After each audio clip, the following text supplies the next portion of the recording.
विद्यार्थियों नमस्कार। आज हम ऑनलाइन क्लासेस के अंतर्गत बीए द्वितीय वर्ष के विद्यार्थियों के लिए हिंदी साहित्य की द्वितीय प्रश्न पत्र के अंतर्गत हिंदी साहित्य का पूर्व मध्यकाल भक्ति काल शुरू करते हैं। पूर्व में हमने हिंदी साहित्य के प्रारंभिक काल आदिकाल, जिसे वीर गाथा काल भी कहते हैं, उसके बारे में अध्ययन किया और उसी क्रम में आज हम आगे हिंदी साहित्य का पूर्व मध्यकाल, जिसे हम भक्ति काल कहते हैं और जिसका कालखंड है विक्रम संवत 1375 से 1700, बारे में अध्ययन करेंगे। भक्ति साहित्य का वर्गीकरण एवं आधार। भक्ति साहित्य को हम दो भागों में बांटते हैं, एक निर्गुण और दूसरा सगुण। निर्गुण शब्द निह धन गुण से बना है और जिसका अर्थ होता है जिसका कोई गुण नहीं हो, जिसका कोई रंग रूप और आकार नहीं हो, ऐसे ईश्वर की उपासना निर्गुण संत लोग करते हैं। दूसरा सगुण। सगुण से आश्चर्य सगुण यानी साकार स्वरूप वाला। साकार स्वरूप वाले ईश्वर को आधार मानकर जो भक्ति करते हैं उनको हम सगुण कहते हैं। भक्ति काल में दो काव्य धाराएं समानांतर रूप से प्रवाहित हुई, एक निर्गुण और दूसरी सगुण। निर्गुण के जो कवि हैं वो संत कहलाते हैं और सगुण कवि है वो भक्त कहलाते हैं। तो संत कवि और भक्त कवि के रूप में हमारे सामने दो धाराएं सामने आती है। निर्गुण में पुनः दो काव्य धाराएं आती है, एक ज्ञानाश्रयी काव्य धारा और दूसरी प्रेमाश्रयी काव्य धारा। ज्ञानाश्रयी काव्य धारा में ज्ञान पर बल दिया गया है, जबकि प्रेमाश्रयी काव्य धारा में प्रेम को प्रमुख माना है और प्रेम को आधार मान करके भक्ति की गई है। ज्ञानाश्रयी काव्य धारा के प्रतिनिधि कवि के रूप में कबीर माने जाते हैं और प्रेमाश्रयी काव्य धारा के प्रतिनिधि कवि के रूप में मलिक मोहम्मद जायसी को जाना जाता है। अब सगुण काव्य धारा में भी दो प्रकार की काव्य धाराएं आती है। सगुण चूंकि विष्णु के लीला अवतारों को मानकर भक्ति की गई है, उपासना की गई है और काव्य सृजन किया गया है, तो सगुण काव्य धारा में एक राम भक्ति काव्य धारा है और दूसरी कृष्ण भक्ति काव्य धारा है। राम भक्ति काव्य धारा के प्रतिनिधि कवि के रूप में तुलसीदास जी जाने जाते हैं और कृष्ण भक्ति काव्य धारा के प्रतिनिधि कवि के रूप में सूरदास जी माने जाते हैं।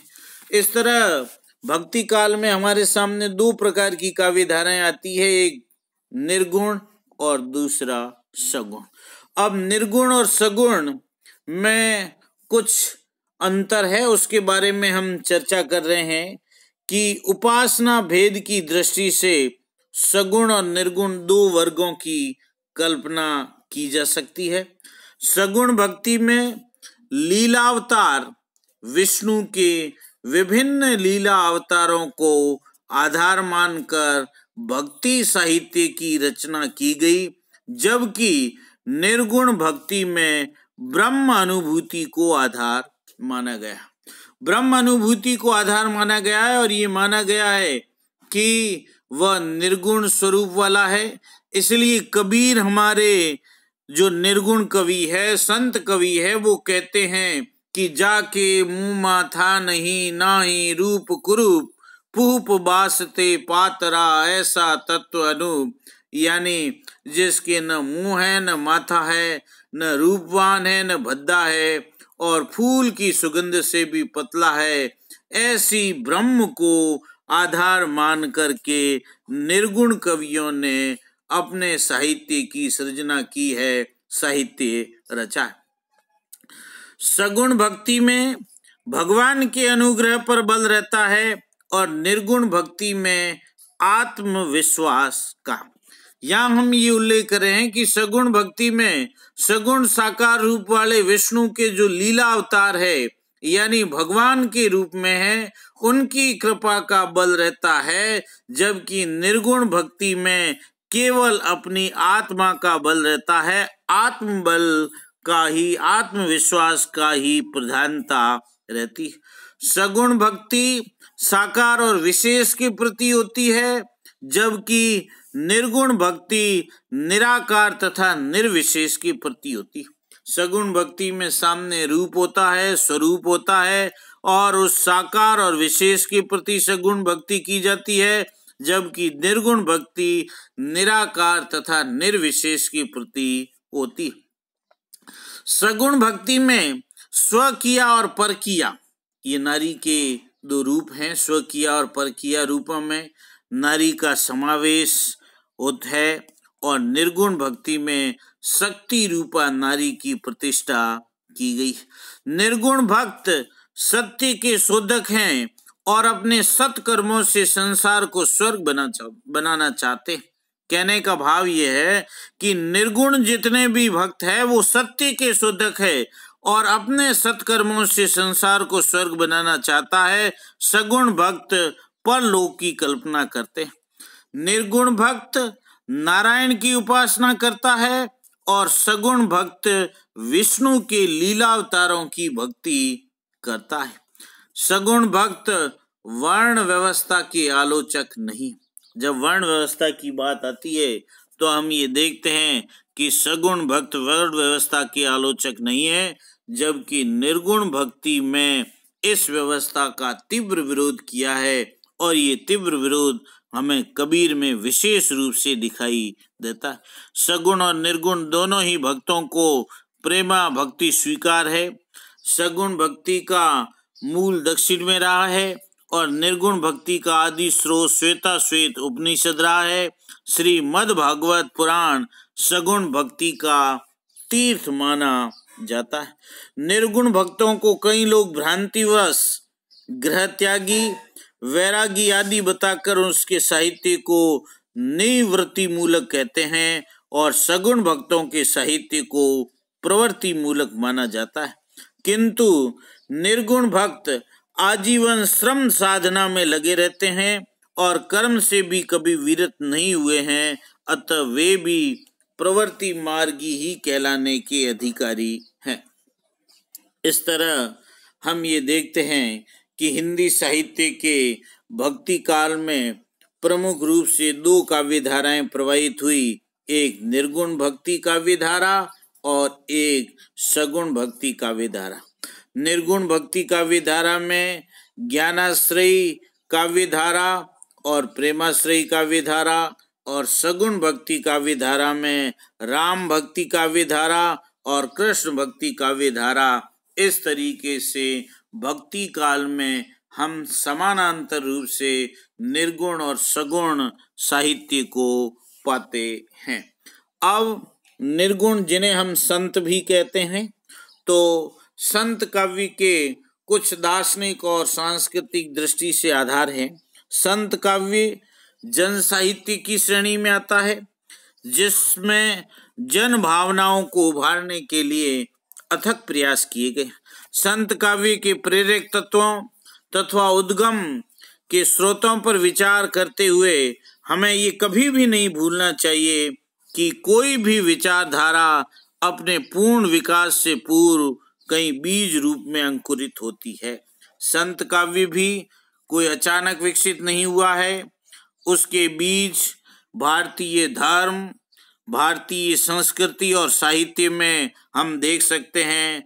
इस तरीके से संत काव्य की दार्शनिक और सांस्कृतिक दृष्टि से अनेक आधार है। इन आधारों में पहला आधार है उपनिषद।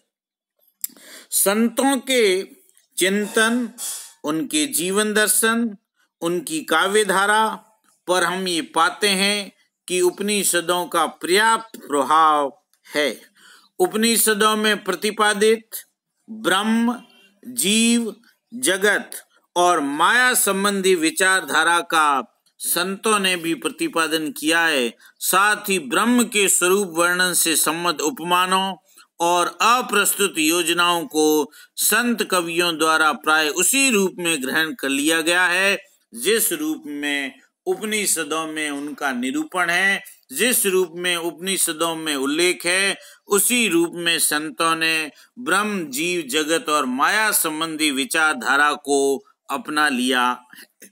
अद्वैत दर्शन, अ यानी नहीं, द्वैत यानी दो, यानी आत्मा और परमात्मा दो अलग अलग नहीं है, एक है। और शंकराचार्य के अद्वैत दर्शन का प्रभाव हमें यहाँ दिखाई देता है। उपनिषद के बाद संतों के दार्शनिक विचारों और काव्य धारा का मुख्य आधार शंकराचार्य का अद्वैत दर्शन है। संतों की विवर्त भावना, प्रतिबिंब भावना, प्रणय भावना, साधना पक्ष और भक्ति पद्धति पर शंकराचार्य के अद्वैत दर्शन का ही भी व्यापक प्रभाव दिखाई देता है। निर्गुण संत कवियों ने भी शंकराचार्य के समान जीव को विशुद्ध ब्रह्म तत्व माना है। उसमें माया या अविद्या के कारण ही ब्रह्म से भिन्नता दिखाई देती है। माया या अविद्या के आवरण के कारण ही व्यक्ति को ब्रह्म का स्वरूप दिखाई नहीं देता। जीव और ब्रह्म का अंतर माया जनित उपाधि है। संतों ने आत्मा की सर्वरूपता, सर्वात्म भावना एवं सर्वशक्तिमता का प्रतिपादन किया है। शंकराचार्य ने अहम ब्रह्मास्मि सूत्र से आत्मा की व्यापकता और शक्तिमता को प्रकट किया है। तीसरा है अपभ्रंश साहित्य का प्रभाव। संत साहित्य के विकास पर अपभ्रंश साहित्य में प्रभावित धार्मिक साहित्य धारा की प्रेरणा भी दिखाई देती है। संतों के काव्य पर अपभ्रंश के सिद्ध और जैन कवियों की विचारधारा का प्रभाव हमें स्पष्ट रूप से देखने को मिलता है। सिद्धों की अनेक प्रवृत्तियों को संतों ने भी स्वीकार किया है। जैनियों ने अपभ्रंश में धर्म साधना से युक्त जिस काव्य की रचना की थी वह संतों के काव्य में भी प्रवाहित होती दिखाई देती है। जैन कवियों में योगिंदु, मुनि राम सिंह, देवसेन आदि ने अपभ्रंश में जो उपदेश मूलक मुक्तक साहित्य की सृजना की थी वह प्रभाव संत साहित्य में भी हमें बहुत अधिक रूप से दिखाई देता है। फिर है सिद्धों और नाथों का प्रभाव। संत काव्य में सिद्धों द्वारा रचित साहित्य की अनेक प्रवृत्तियां विकसित हुई, जैसे संत परंपरा, साहित्य तथा समाज की व्यवस्था, अन्य संप्रदायों के बाह्य आचारों का खंडन, आत्मानुभूतियों का प्रकाशन, मुक्तक पद शैली, रूपक योजना, उलट बांसियां, प्रतीकों का प्रयोग तथा सामान्य जन भाषा का व्यवहार करना संतों ने सिद्धों के काव्य से ही ग्रहण किया है। जिस प्रकार सिद्ध अनपढ़ और निम्न वर्ग से संबंध थे, उसी प्रकार संत भी मसी कागज छुओ नहीं, कलम गई नहीं हाथ को चरितार्थ करने वाली अशिक्षित तथा निम्न जातियों से संबद्ध थे।